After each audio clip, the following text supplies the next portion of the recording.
Hi, and welcome to Tremco Live, where we're socially distant but technically connected. Every Friday, we are so excited that you are joining us so that we can talk about industry challenges, design considerations, and the themes that we have each and every month, which this month it's sports venues. I'm Marcy Tyler, the Director of Building Science for Tremco Commercial Sealants and Waterproofing, and I'm happy to be joined by my co-host. I'm Paul Hugenbill. I'm the President of Tremco Construction Products Group, Marcy. A fine collection all over the world, brands, products, systems, and of course people. Of course people. So Paul, we were just chatting a little bit about the weather and how beautiful and sunny it is here, and we know that that's not going to be with us for long. Yeah, sometime, I don't know, I think early November, mid-November, the sun goes away. Goes away. It doesn't come back for quite a few months. When it does come back, I always think it's interesting because all of a sudden everyone's like smiling again. Not that we're sad, but it certainly does influence yourself. Well, Paul, as you know, this is our third week of talking about sports and sports venues. We kicked off our first week with talking about football and specifically high school football at Paul Brown Tiger Stadium. That last week we did bump up to college venues, and we talked about Notre Dame and the great work there that we did with Will Seal. And they won their game. And they won their game. Okay, exactly. So we've been focusing on football as our sports venue. So I thought it would be interesting to engage all of you right now as to what your favorite sport is. Now, we're only limited to a few spots when we do our polls. So I had to write 4 and then give other. So unfortunately, all sports are important to me. I just can only put a few up there. So as we are getting those, the polling going and seeing what people's answers are, Paul, do you have a favorite sport? Well, I'm going to have to go with basketball. I mean, that was kind of my go-to. We just finished the NBA season, longest ever, and LeBron collected his 4th championship. Yeah, so I found myself actually sort of rooting for him a little bit, you know? Yeah.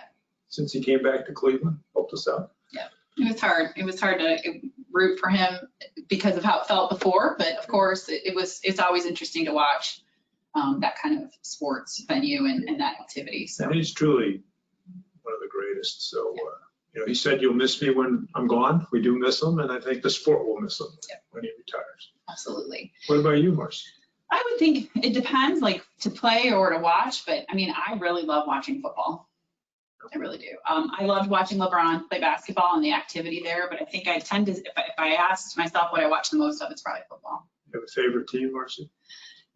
That is a hard question. Coming from Buffalo, I have a shirt that has both. I have a half and a half. So, but yes, I'm Cleveland Browns fan. Okay. Cleveland Browns, if I have to pick one.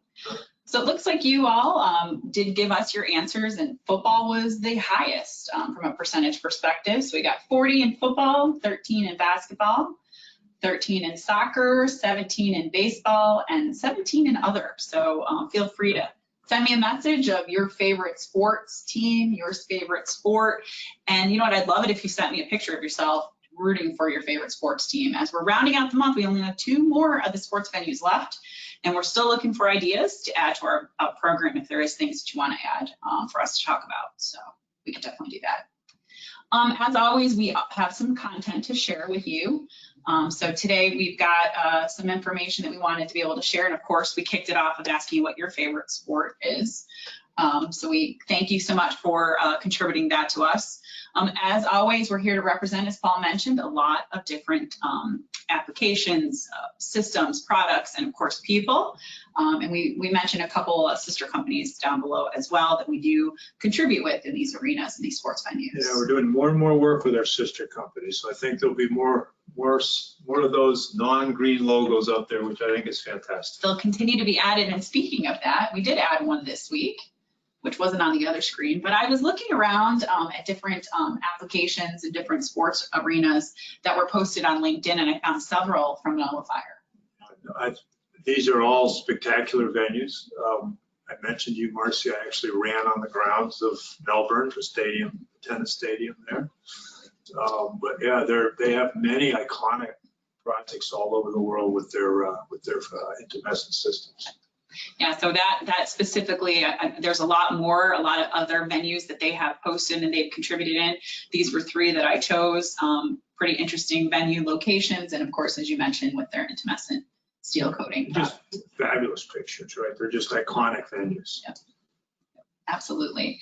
As we talk about sports venues and sports related situations these days, with obviously the situation we're dealing with COVID, there is some great information that was written about these venues and what does the future of these venues look like. So HOK actually wrote a nice article here back in April. So you can Google HOK and what's next for sports and entertainment venues.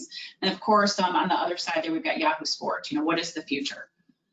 Both of these articles reference how things changed after 9/11, how we had to adapt, and we adapted. We didn't go back, right? We continued with those efforts from a security perspective. Yep. And they see the same thing happening with COVID. How do we adapt? How do we adjust?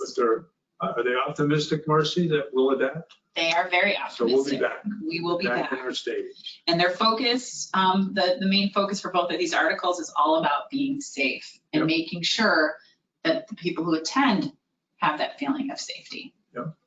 So being safe and then that feeling of safety are two key messages, of course. So as I mentioned, we talked a lot about football. People told us that that was their #1 sport.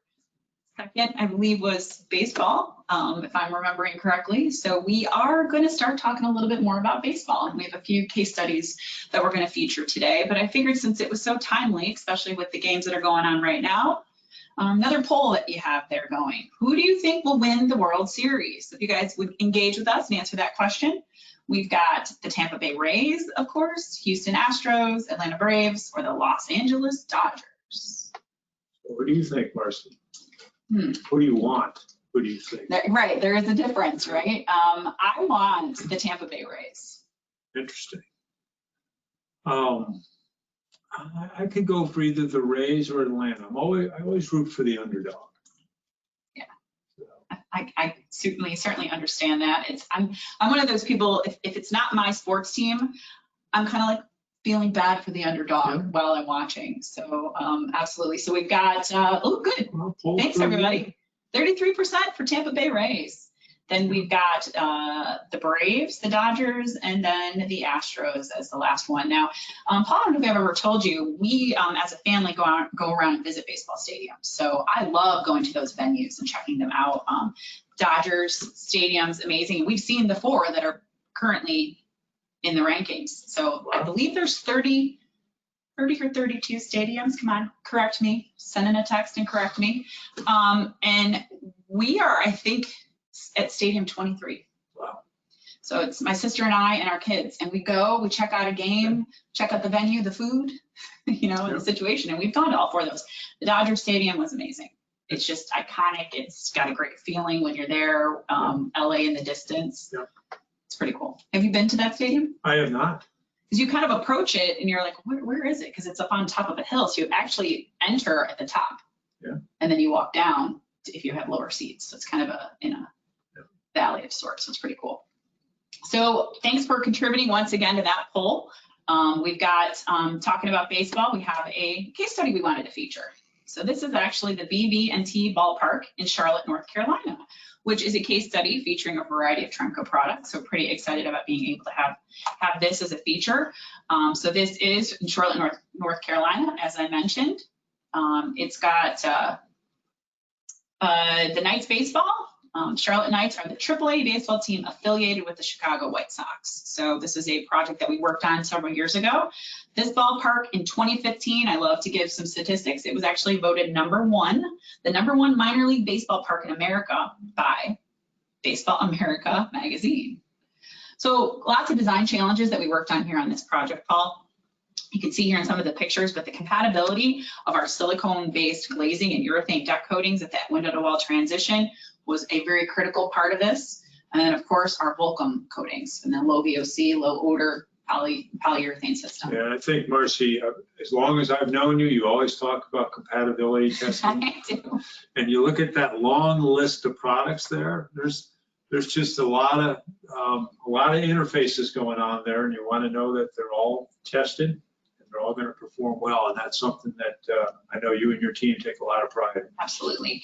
And that's something that we do. We always talk about how important that is. So adhesion and compatibility, both on the material level, and then as it all comes together as a system is so critical, right? So if you can't get that material testing figured out and in a positive way, you're not going to get anywhere with the system. And then of course, being able to do system testing at our test facility is a key part of being a partner in these projects. Yeah, and I like your word. I like your use of the word partner, right? Because it's always, as you have listed there, the folks that were all involved in building that. They're all. Those relationships are absolutely critical for us. Absolutely. So our sales rep, Ken Hope, a shout out to Ken Hope, based in the Carolinas, worked on this with architects, Odell Associates, who focus on ballpark design. We've got construction managers, as you can see there, Barton Mallow Company, RJ Leeper Construction, Roger Builders, and a shout out to Strickland Waterproofing. I know that's a dedicated contractor using a lot of our products. Have had many conversations with those guys at Strickland, so I want to say hi to them. And of course, our glazer, which was Charlotte Glass. So you can see a lot of different people involved and a lot of different products. So we're really happy to be able to provide those solutions. So talked about football, coming into baseball. Once again, as I mentioned, if there's a project you guys worked on or your favorite stadium or a picture of you playing or at a venue, really would love to feature it on our last week of the program. So that would be great. But we wanted to bring in a guest, and our guest today is Mike O'Malley, and he's going to represent a variety of case studies he's going to talk to us about, and he's from Rust-Oleum. So Mike, welcome to Tremco Live. Welcome, Mike. Oh, you're muted. Yes. There you go. You hear me now? You can hear me now. Thank you much. I appreciate you guys having me. I look forward to speaking to everybody in our audience today. So Mike, why don't you tell us a little bit about yourself and about Rust-Oleum, and then we'll start talking about your case studies. Sure. Again, my name is Mike O'Malley. I'm a national account manager for Rust-Oleum. I've been here 13 years now.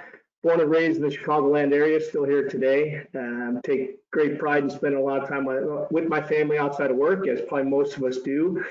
Family means a lot to me. So coming to Rust-Oleum 13 years ago is like my second family. It's a tremendous place to work. And then on top of that, being able to be under the umbrella of RPM and the family of companies there, it's another extended family, and working with you guys in Tremco and our other sister companies over the years has been a great working relationship.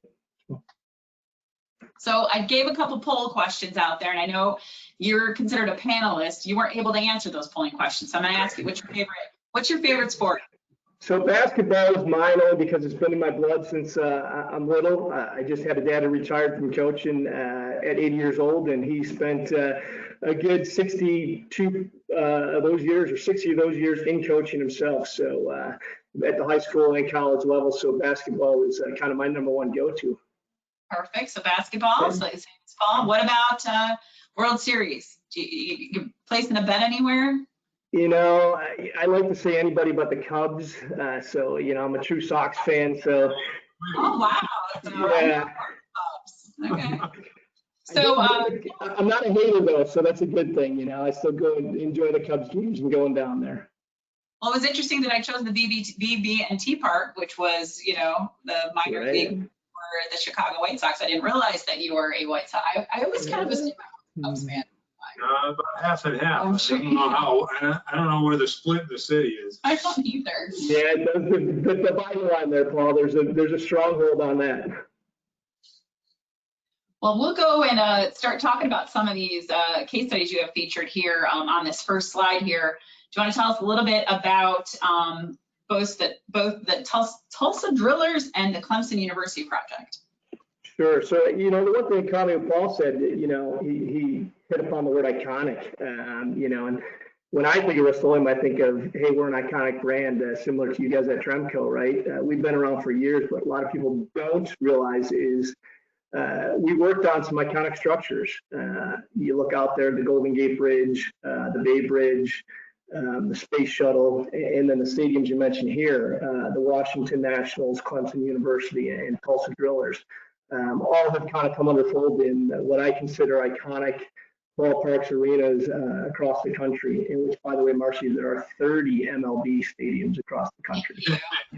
My sister's the fan. I just kind of go along for the ride. But my favorite stadium of the ones we've been to, I've been to the Cubs, I've been to Fenway, but my favorite is Washington Nationals because the presidents run. You know how we have ketchup, mustard, and onion? Sure. The presidents run. And who are the presidents in the race? I know. Washington is George one. Washington, Abraham Lincoln.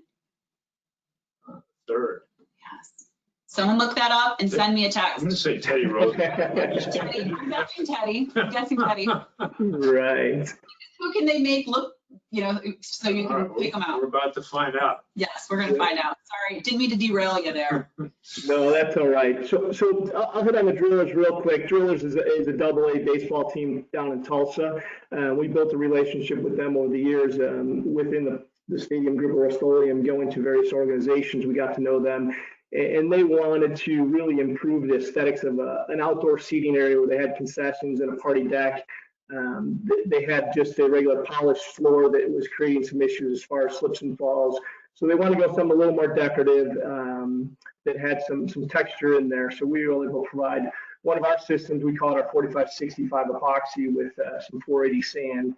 And then we went on top of that with a finish coat 80 base color to lock it in and give it a nice clean color. So they're really pleased with that, extremely happy. And, you know, the wear and tear of it is exactly what they wanted. And we have a satisfied, happy customer at the end of the day, which is what everybody wants.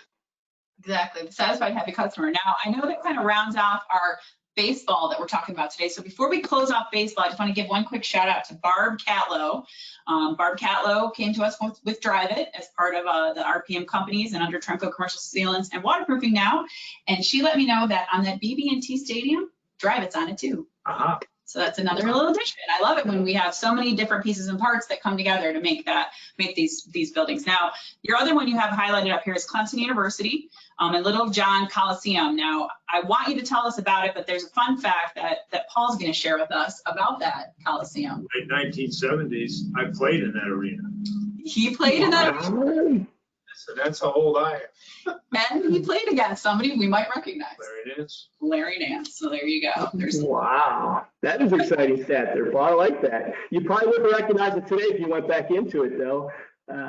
So back in 16, they decided to reconfigure the stadium completely. They changed the direction of the court and all the seating inside from an east-west to a northwest or north-south direction. And with that, they went through a complete renovation of the concourse level and then all of the locker room and practice facility, which nowadays with any NCAA type facility, you better be the cream of the crop and have the top amenities. And Clemson certainly has that now after this renovation. But Rust-Oleum's involvement was 33,000 square feet of concourse space, as well as coating all of the Core 10 steel outside from an architectural perspective. They wanted to get rid of that Core 10 brown rusted look. They created a lot of stains on concrete and things of that nature. So we were able to coat that with our Oxide system and our 9800 for a nice clean look on the outside. Inside, we went with a company we just acquired not too many years ago, which is a Citadel branded company out of Minnesota.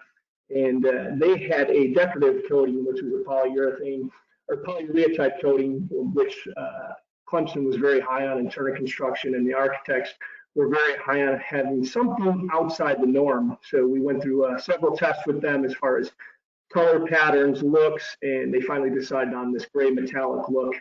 I don't know if you have any pictures that we can share later, but they loved the look of it. We went through and had some, mortar issues and some concrete issues from the repairs that took place. We used our epoxy mortar topping, our floor clad type system that went through and leveled everything off before we went ahead and put the top coat and coatings on there. So, great project overall. We were in and out of there in just a couple months, so relatively smooth for us. No real issues there, which is fantastic. Timelines, couple months. The beauty of that, if you don't mind me interrupting there, Marcy, is, Tremco is everywhere in that as well, with a lot of your dynamic products that were being used inside and outside to fill a lot of the holes. So it was great to see them participating with some of the other contractors that were there. It was fantastic. Yeah, perfect. I love it. Like, once again, how all these come together. Yeah. I did sure the rest of this information. I have a few more of your case studies, but just so everyone knows, in the thank you email that goes out, there is full case studies for the BV and T Park, and for Tulsa Drillers and Clemson University that will be included in your thank you email. So you'll have those to reference. So those are great.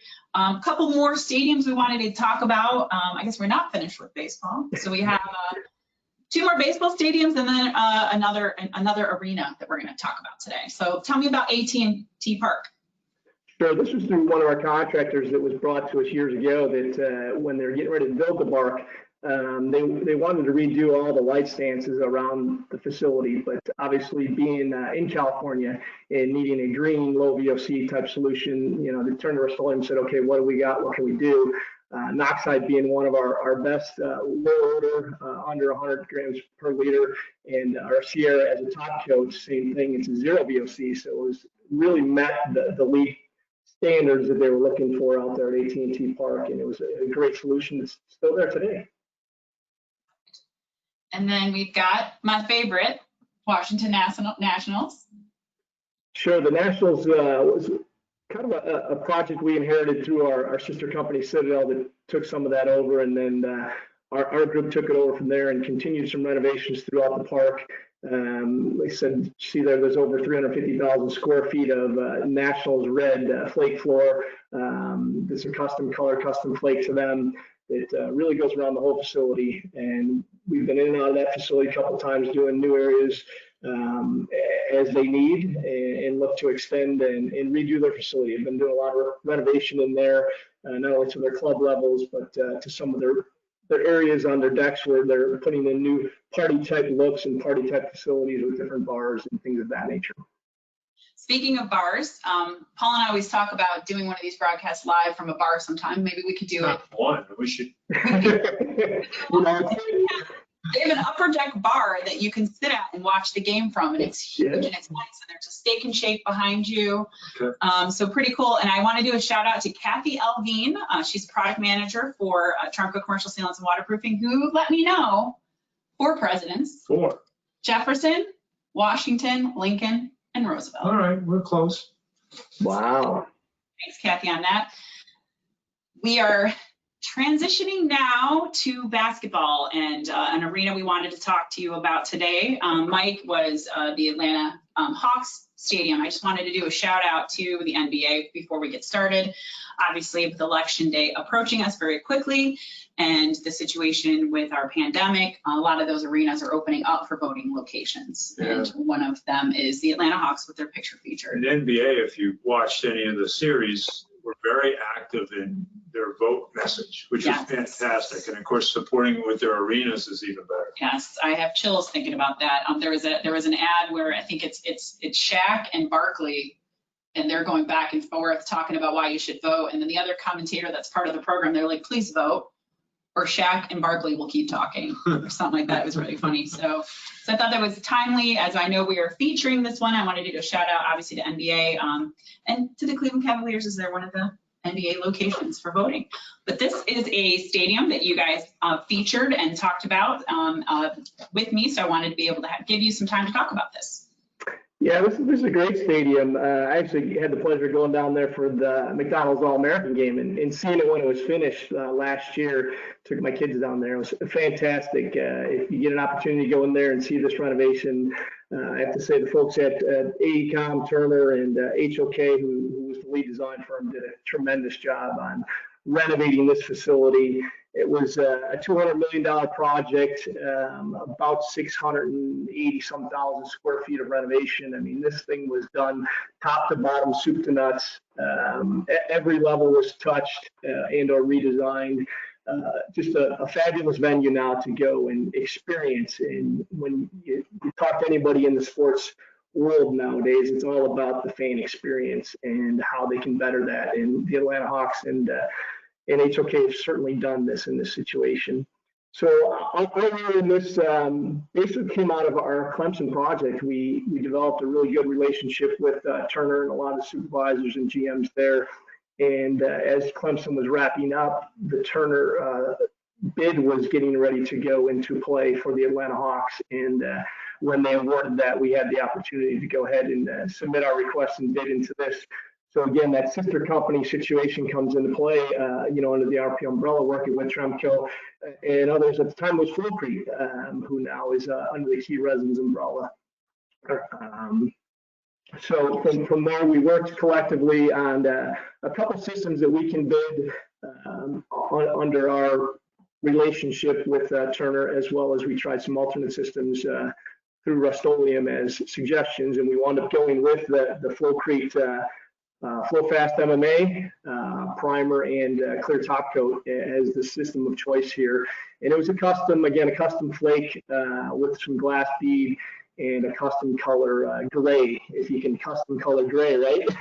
But that's what was designed.